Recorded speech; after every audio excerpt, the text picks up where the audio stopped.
Welcome to Valley News Live at 4. I'm Bobby Fallett. A woman who is known as a local Black Lives Matter activist is now charged with felony theft, accused of defrauding the state.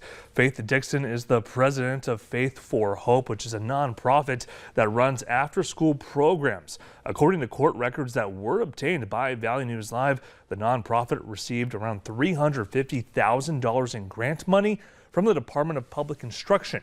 Now, the North Dakota Bureau of Criminal Investigation started looking into the nonprofit.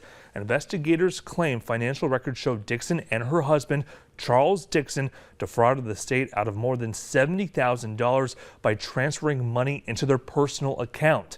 Now, Faith Dixon is charged with 5 counts of theft. Charles is charged with 2 counts of theft. Now, stay with Valley News Live throughout the night as we will continue to follow this developing news.